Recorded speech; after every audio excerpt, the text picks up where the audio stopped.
Hello नमस्कार दोस्तों, मैं कैलाश कुमार फिर से एक नई वीडियो लेकर आया हूँ टेंस की, जो इंग्लिश में है। टेंस की बेसिक से हम सीखेंगे टेंस को, इसके बाद स्टेप बाय स्टेप हम चलते जाएंगे। इसके बाद एक्टिव पैसिव, फिर डायरेक्ट के बारे में सीखेंगे। तो इसलिए अगर हमें चैनल पर नए हैं तो इसे सब्सक्राइब करिए, लाइक करिए और शेयर करिए। तो हम चलते हैं तो वीडियो के बारे में। तो टेंस जो होता है, टेंस मतलब होता है काल, मतलब समय।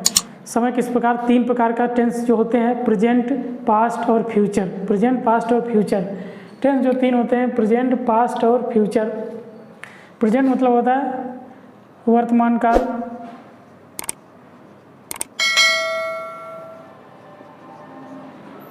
पास्ट फ्यूचर मतलब भूतकाल,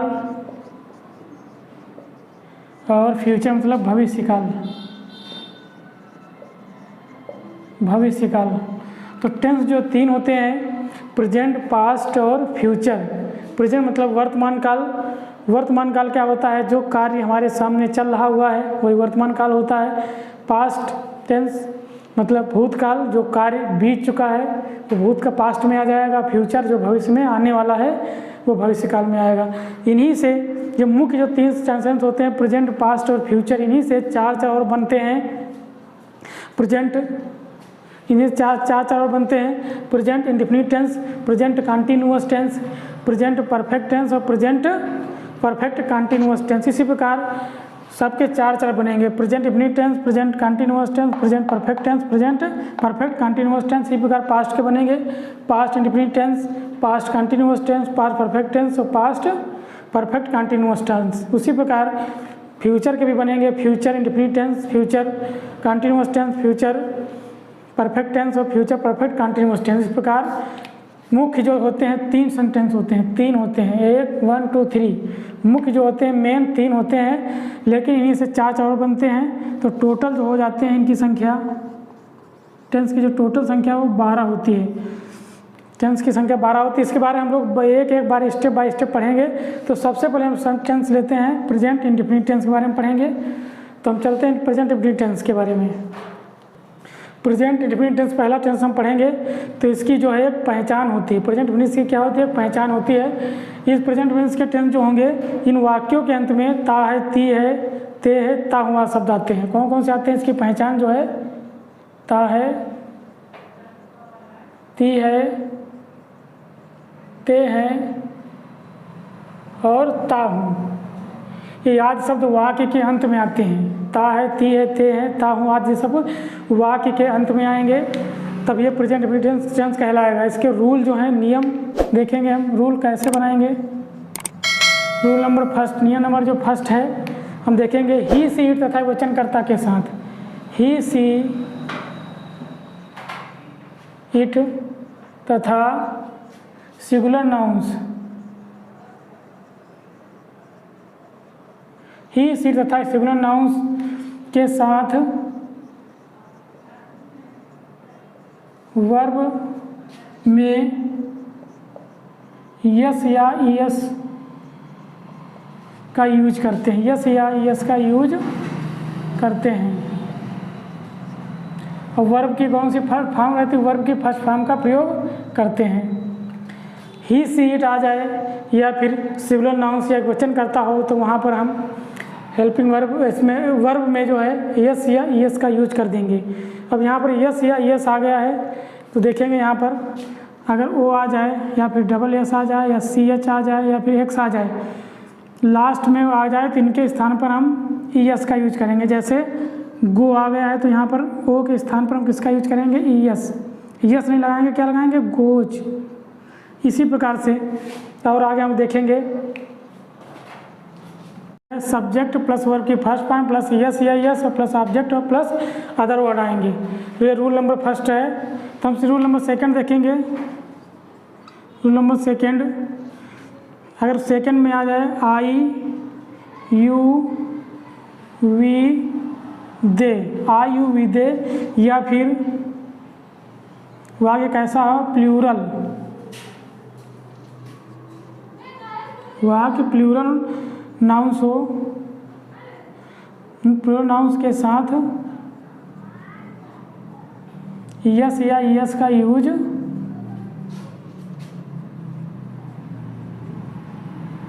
नहीं करते हैं। अगर आई यू वी दे या फिर प्लूरल नाउंस हो तो उसके साथ तो यस या यस का यूज नहीं करेंगे। तो हम देखते हैं कि इसका स्ट्रक्चर क्या है। सब्जेक्ट प्लस वर्ब की फर्स्ट फॉर्म प्लस ऑब्जेक्ट और प्लस अदर वर्ड।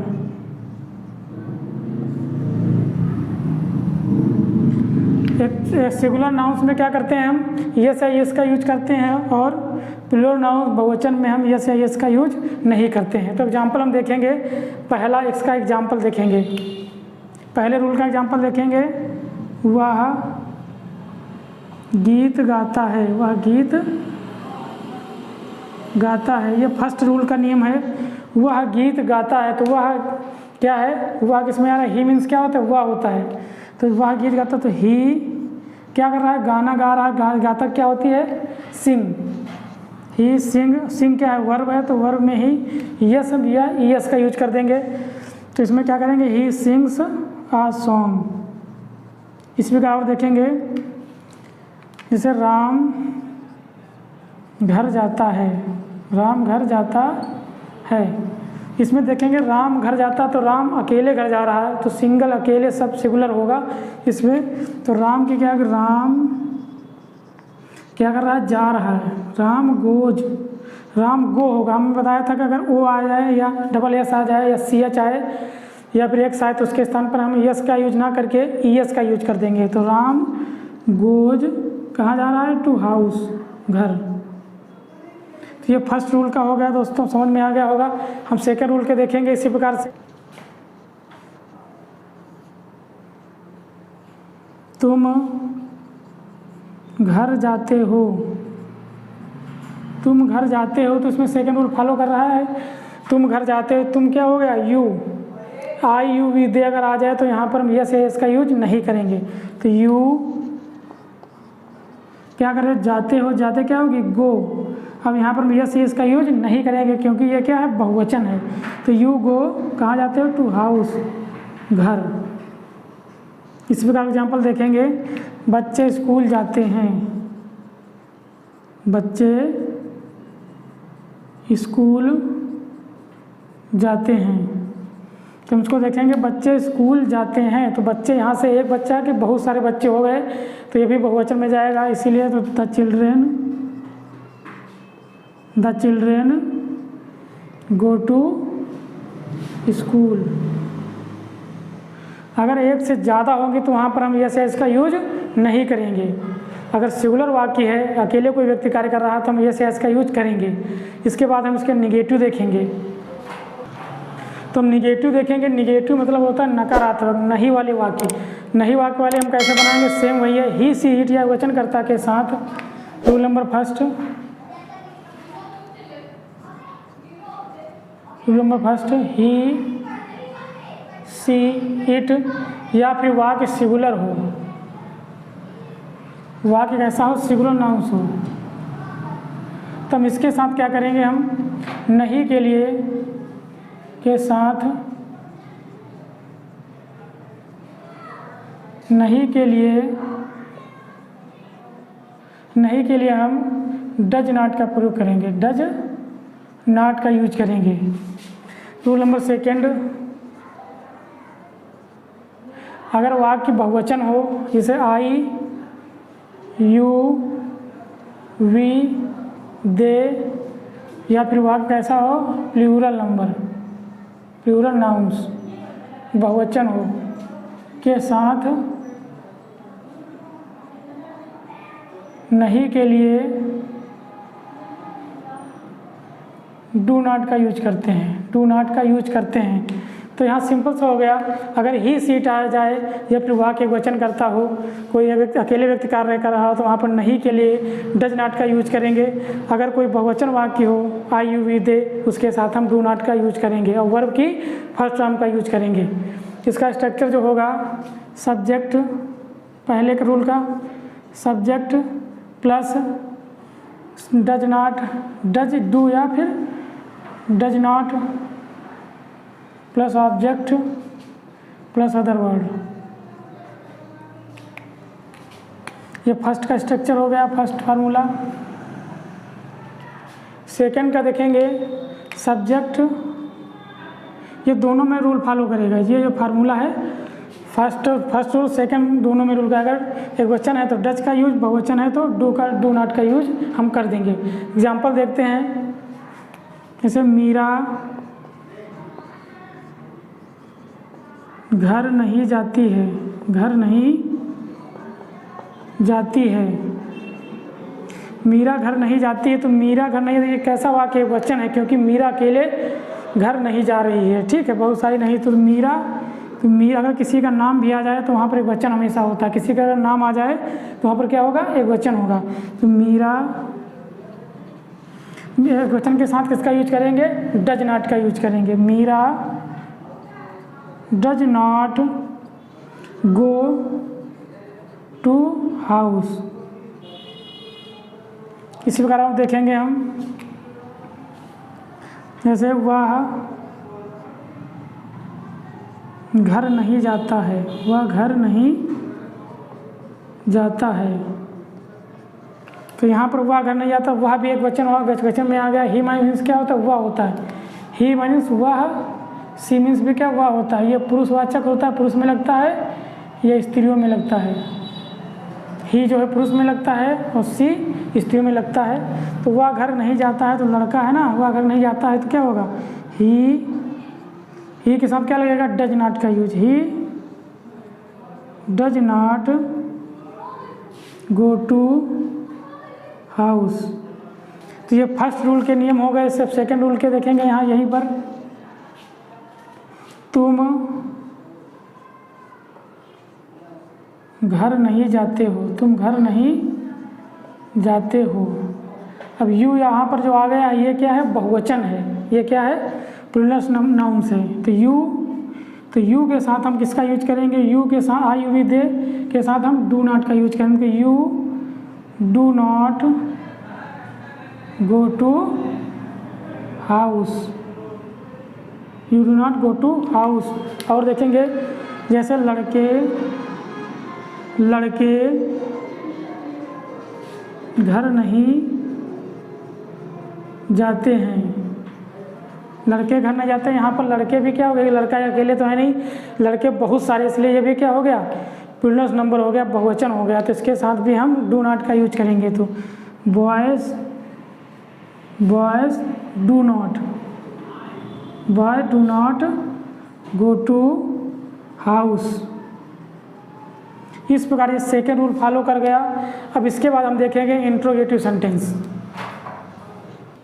अब हम इंट्रोगेटिव देखेंगे। इंट्रोगेटिव मतलब होता है प्रश्नवाचक, इसमें केवल प्रश्न पूछे जाते हैं। तुम जैसे अगर वाक्य के प्रारंभ में, वाक्य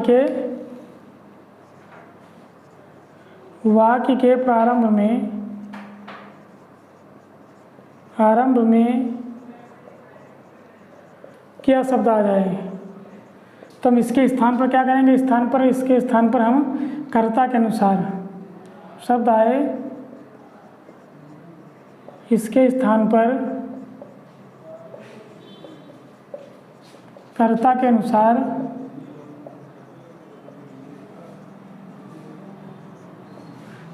अनुसार डू या डज का यूज करेंगे, डू या फिर डज का यूज करेंगे और वर्ब की फर्स्ट फॉर्म लगाएंगे।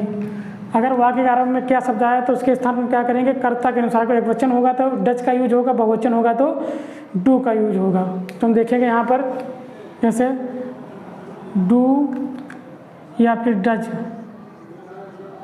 डू या does plus subject plus object और प्लस अदर वर्ड। तो ये स्ट्रक्चर हो गया, दोनों में फॉलो करेगा ये। डू अगर एक वचन आएगा तो डज का यूज, बहुवचन आएगा तो डू का यूज करेंगे। तो एग्जाम्पल देखेंगे,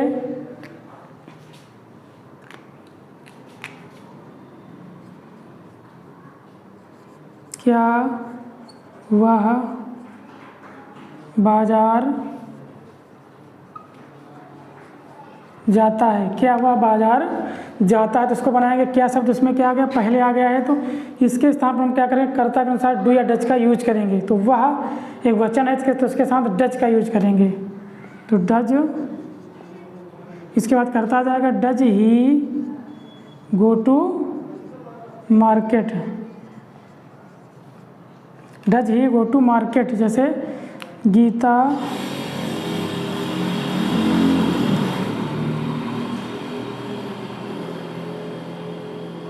क्या गीता खाना खाती है, क्या गीता खाना खाती है।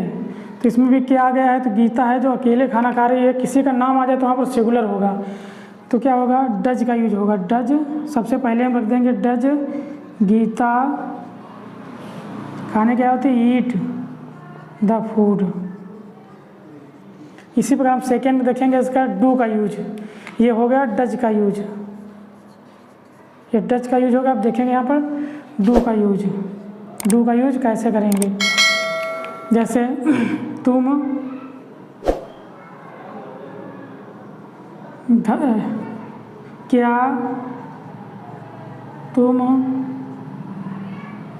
क्या तुम कपड़े धोते हो, क्या तुम कपड़े धोते हो। तो यहाँ पर क्या आ गया, तो आगे कैसा है, तुम मतलब बहुवचन है, प्लूरल नाम, तो क्या करेंगे, डू का यूज करेंगे। डू यू तुरंत कर, डू या डच के बाद तुरंत करता आता है, तो डू यू धोने क्या होगी, वॉश, क्या धोते हो, do you wash the cloth, do you wash the cloth. इसी प्रकार अगला देखेंगे, क्या Meera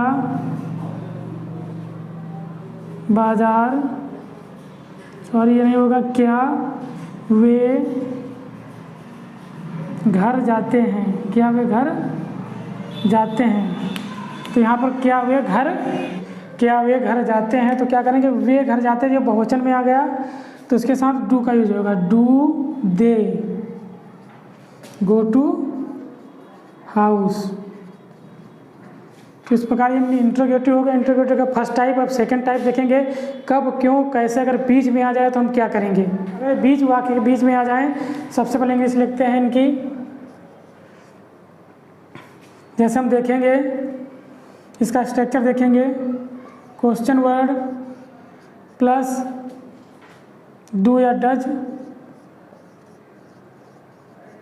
plus subject, plus subject अगर नहीं भी आ जाए प्लस सब्जेक्ट तो उसके बाद नॉट लगा देंगे, प्लस ऑब्जेक्ट और प्लस अदर वर्ड। इसका स्ट्रक्चर हुआ, क्वेश्चन वर्ड डू या डज, सब्जेक्ट प्लस नॉट और plus object plus other word लगाएंगे। तो इसका हम एग्जांपल देखेंगे, वह कहाँ जाता है, वह कहाँ जाता है। और क्वेश्चन वर्ड करेंगे, कहाँ पर क्या आ गया, बीच में आ गया। क्वेश्चन वर्ड अगर बीच में आ जाए तो सबसे पहले इनकी इंग्लिश लिखते हैं, तो कहाँ की क्या होगी, वेयर। इसके बाद हम क्या करेंगे, कर्ता के अनुसार डू या डज का यूज करेंगे। तो वह क्या एक वचन करता है तो उसके साथ डज का यूज करेंगे, वेयर डज, ठीक, गो, वेयर डज गो।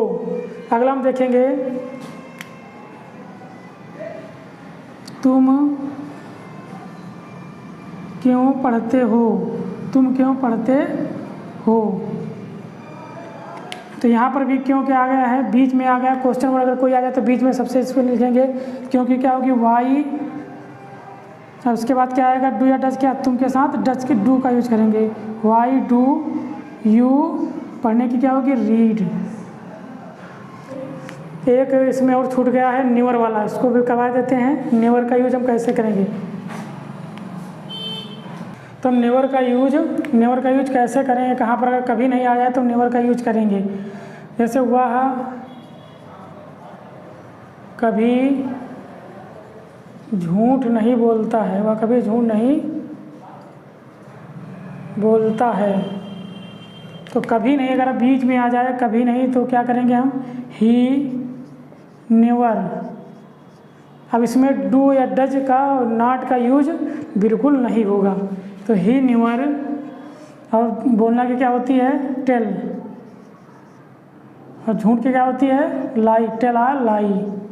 इस